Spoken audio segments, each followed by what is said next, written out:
Doctor Zubaida Rahman আর আওয়ামী লীগের সেনাপ্রধান ওয়াকারুজ্জামানের সাথে সাক্ষাৎ হবার সম্ভাবনা রয়েছে। আপনারা কি মনে করেন যে সম্ভাবনা রয়েছে? সম্ভাবনা রয়েছে, অনেক সম্ভাবনা রয়েছে।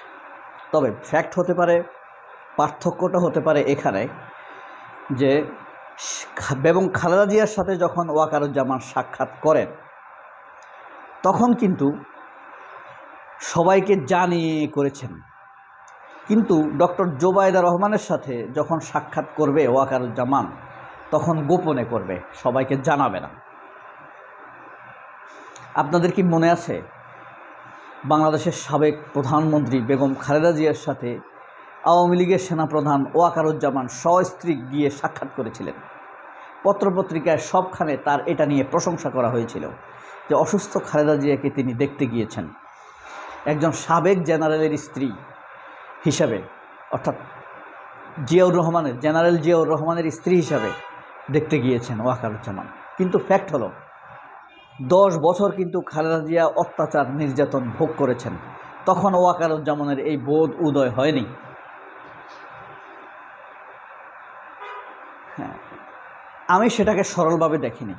যখন সেটা সম্ভবত অক্টোবর অথবা নভেম্বর মাসে ছিল, যখন খালেদা জিয়ার সাথে ওয়াকারুজ্জামান সাক্ষাৎ করতে যান তখন ওয়াকারুজ্জামানের ইমেজ খুব খারাপ, মানে খারাপ ইমেজ শুরু হয়েছিল। ওয়াকারুজ্জামানের ভালো ইমেজ ছিল 1 অথবা 2 মাস, আগস্ট সেপ্টেম্বর, এই 2 মাস। এরপরে ওয়াকারুজ্জামানের খারাপ ইমেজ শুরু হয়, অর্থাৎ সে খারাপ কাজগুলো করতে শুরু করে, সুপ্পুকে নিয়ে গেম খেলতে শুরু করে। আপনার মনে আছে নিশ্চয়ই, এই আনসার বিদ্রোহ নিয়ে গেম খেলতে শুরু করে। আপনারা দেখবেন আনসাররা যখন বিদ্রোহ করে, সচিবালয় ঘেরাও করে, তখন সেনাবাহিনী আসে নাই, হাসনাত আবদুল্লাহকে যেতে হয়েছিল। অথচ যখন 32 নম্বরে অ্যাটাক হয় তখন কয়েক মিনিটে সেনাবাহিনী পৌঁছে গিয়েছিল। এগুলো সব ওয়াকারের গেম ছিল। তো আস্তে আস্তে তখন ওয়াকারের গেমগুলো বা ভিতরের আওয়ামীপনা বাইরে আসতে থাকে। এখন এই ইমেজ সংকট থেকে উত্তরণের জন্য, কিছুটা নিজেকে সাধু সাজাবার জন্য খালেদা জিয়ার সাথে তিনি সাক্ষাৎ করেন।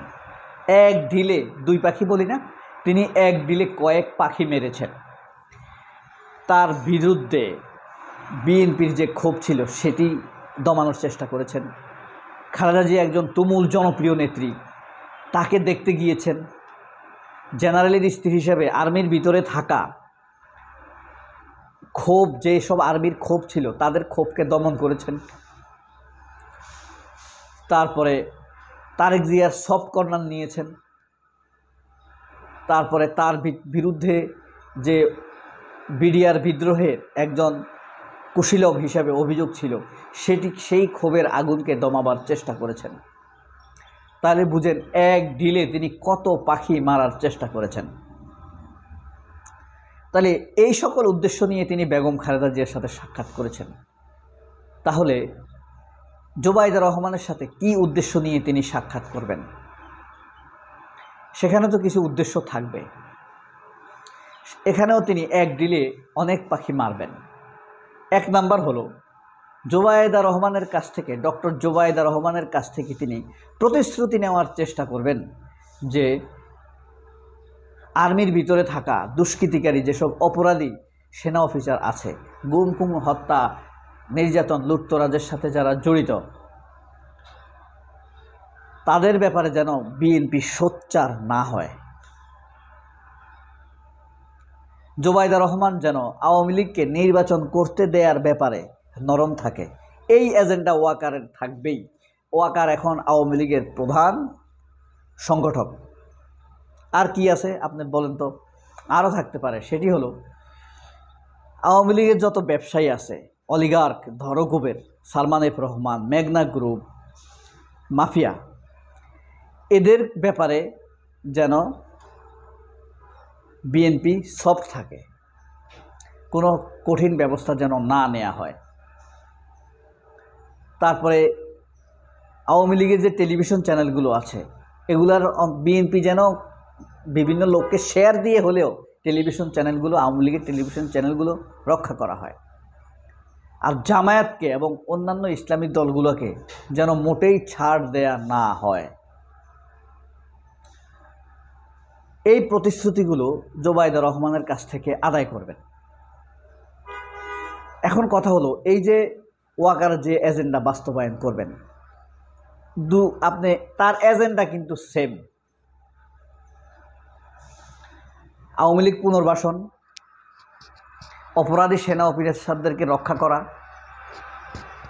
এবং আরেকটি জিনিস থাকবে, সাবেক যত সেনা কর্মকর্তা আছে আওয়ামী লীগের সাথে যুক্ত, তাদের সম্পদের উপরে যেন কোনো হানা আঘাত না আসে, এই প্রতিশ্রুতিও নেয়ার 100% এটা ওয়াকার চেষ্টা করবে। কিন্তু ফ্যাক্ট হলো, only Zubaida, doctor Zubaida is not means Bangladesh. তিনি একাই বাংলাদেশের সেন্টিমেন্ট ধারণ করেন না। তিনি যা বলবেন বাংলাদেশে কিন্তু তা হয়ে যাবে না।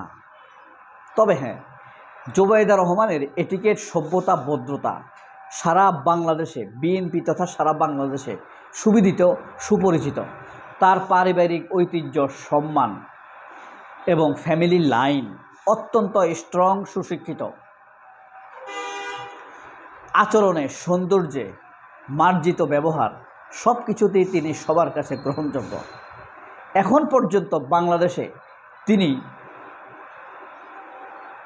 কোনো রকম বিতর্কের জন্ম দেন নাই।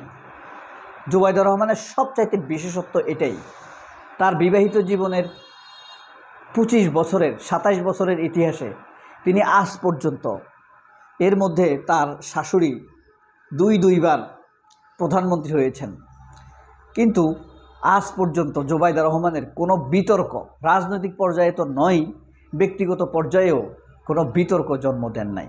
এটা হলো জোবাইদা রহমানের, ডক্টর জোবাইদা রহমানের সবচাইতে বড় অর্জন। এরকম আপনি কয়জন নারী পাবেন, শিক্ষিত বলেন, অশিক্ষিত বলেন, শহরের বলেন, গ্রামের বলেন, উঁচু ধনী গরিব, যাই বলেন না কেন, এই গুণটি খুব বেশি নারীর আপনি পাবেন না। আপনি খুঁজলে দেখবেন দুনিয়ার ফকির, কিন্তু ব্যক্তিগত জীবনে নানান বিতর্ক, বদনাম লাগিয়ে বসে আছে। এখন হয়তো সুফি, কিন্তু Zubaida Rahman such a lady, she is success to save herself from any dirty culture. এটা বাংলাদেশে বিরল। আমার প্রত্যাশা জোবাইদা রহমান ভালো করবেন। ওয়াকার নৈতিকভাবে, মানসিকভাবে দুর্বল, তার শক্তি এটাই, সে সেনা, আওয়ামী লীগ নিয়োজিত করেছে তাকে, সে সেনা প্রধান হিসাবে আছে, কিন্তু সে আমাদের সেনা প্রধান না। আমার যদি ক্ষমতা থাকতো, আমার উপার্জনের টাকা দিয়ে আমি তার বেতন দিতাম না। সবাই অনেক ভালো থাকবেন। আল্লাহ হাফেজ। আসসালামু আলাইকুম।